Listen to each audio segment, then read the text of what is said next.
Here's something that might change how you think about aging. Right now, inside your body, there are cells that have stopped working. They're not dead, they're not alive in any useful way. Scientists call them senescent cells. Everyone else calls them zombie cells. And here's the part nobody tells you. The older you get, the more of them you accumulate. And they are silently driving some of the worst things that happen to your body as you age. In this video, I'm going to show you exactly what they are, why they're so dangerous, and most importantly, what the latest science says you can actually do about it. No supplements to sell you, just the research. Let me start with a question. Have you ever noticed that some people hit 50, 60, even 70, and they seem to barely age?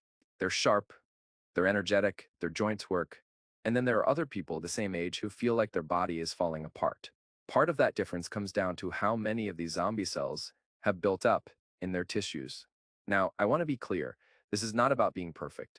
This is not about some extreme biohacking protocol. What I'm going to share today are real research-backed habits that slow this process down and may actually help your body. Clear these cells out, and you can start most of them this week. But first, let's understand what we're actually dealing with. Every cell in your body has a life cycle. Cells are born, they do their job, repairing tissue, fighting infection, producing energy, and then at some point, they either divide to create new cells or they die in a controlled process called apoptosis. That's the healthy version. Your body has a constant natural turnover, old cells out, new cells in, but here's where things get complicated. There's a third option, and it's the problem. Sometimes under stress, damage, or as a result of aging itself, a cell reaches a state where it can't divide anymore. Its DNA is damaged or shortened, the cell gets a signal, stop, don't reproduce. You might cause cancer if you do. That's actually a good thing. It's a built-in tumor suppressor. The problem is what happens next.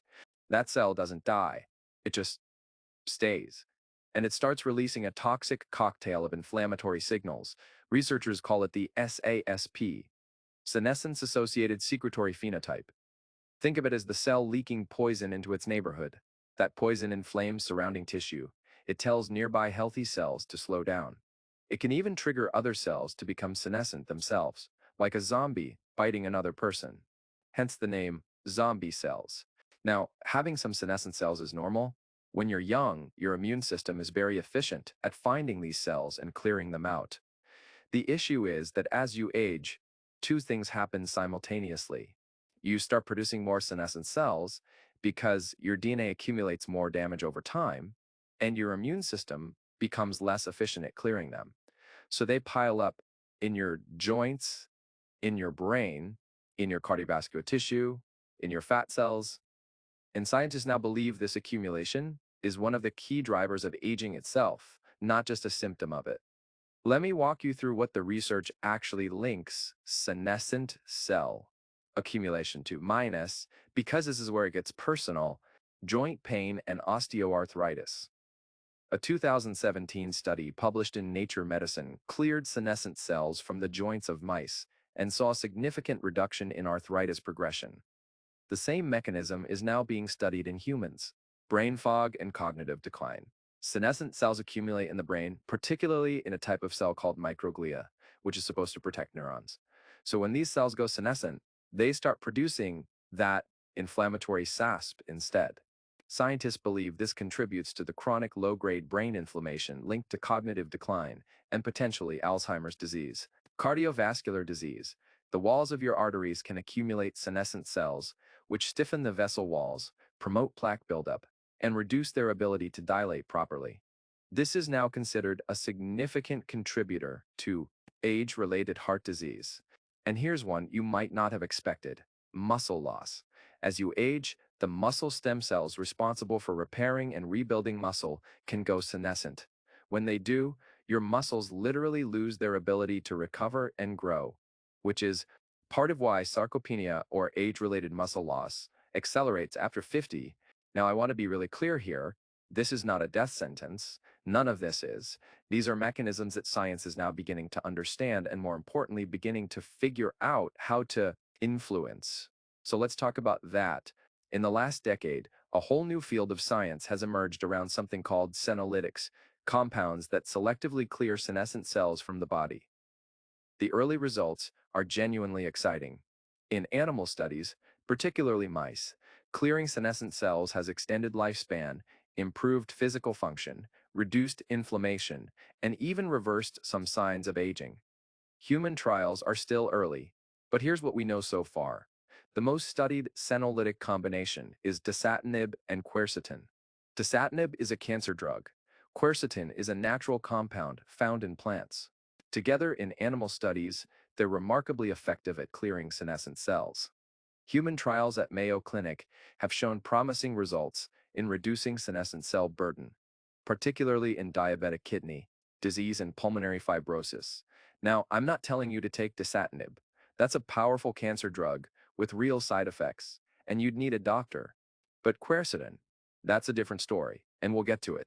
Several natural compounds have shown senolytic or at least senomorphic, meaning they reduce SASP signaling activity in research. Let me run through the most studied ones. Quercetin, found in red onions, capers, apples, and green tea. This is the one with the most human research behind it. For senolytic effects, in studies, doses of 500 milligrams to 1,000 milligrams per day were used, but you can meaningfully increase your dietary intake just by eating more of these foods regularly. Fisetin, found in strawberries, apples, and persimmons. A 2018 study found it to be the most potent senolytic among a panel of natural compounds tested, more potent than quercetin. Actually, in mouse studies, late life administration of Fisetin extended median lifespan by 10%. Human trials are ongoing. Piperlongumine, found in long pepper, a spice common in South and Southeast Asian cuisines, early stage, but shows interesting senolytic properties in cell studies. EGCG from green tea. Beyond being a powerful antioxidant, EGCG has been shown in vitro to selectively induce apoptosis, cell death, in senescent cells while sparing healthy ones. And finally, spermidine, found in wheat germ, aged cheese, mushrooms, and soybeans. Not technically senolytic, but it promotes autophagy, your body's cellular cleanup process, which helps remove damaged cellular components. The key here is not to think of these as supplements to buy. Think of them as reasons to eat more real whole foods and to do it consistently. Beyond diet, there are 3 lifestyle habits that have strong research support for reducing senescent cell accumulation or slowing its rate. These aren't exotic.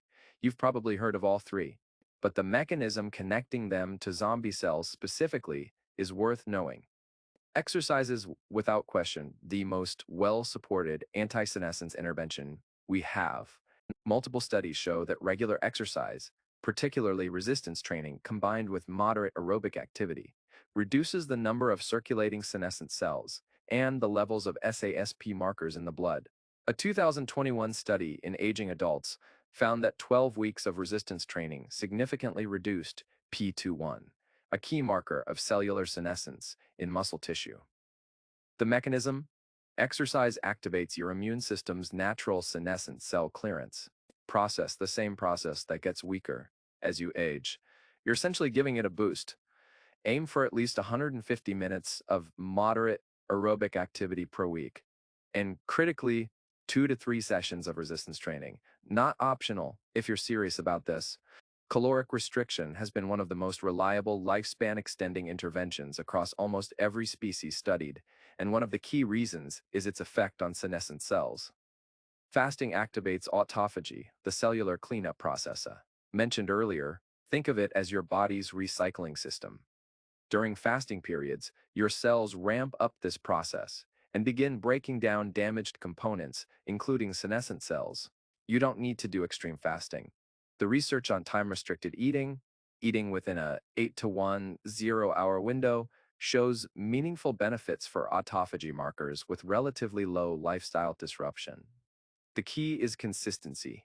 A daily 14, 16-hour overnight fast, which most people can do just by not eating after dinner and having a slightly later breakfast, appears to be sufficient to meaningfully activate autophagy in most people. Here's the one most people underestimate. Chronic poor sleep is one of the fastest ways to accumulate senescent cells, and the mechanism is direct.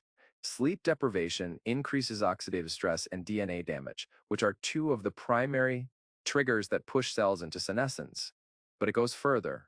During deep sleep, your brain activates the glymphatic system, essentially a waste clearance mechanism that flushes out damaged proteins and cellular debris. This system is almost entirely active only during sleep.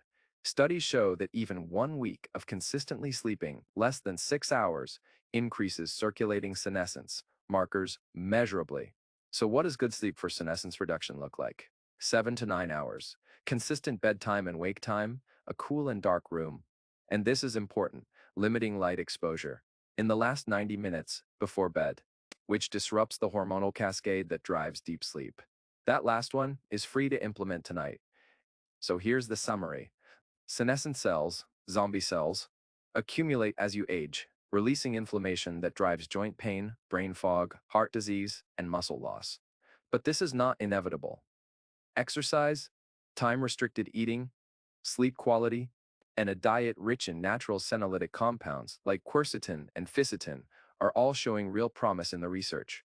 You don't need a prescription, you don't need an expensive protocol, you need consistency with the fundamentals, and now you know why those fundamentals work. At the cellular level, if this was useful, subscribe to Golden Years Pulse. I publish every Tuesday, Thursday, and Saturday with science-backed longevity content exactly like this. And drop a comment below. Which of these 3 habits do you already do? I'm genuinely curious about who's watching. See you in the next one.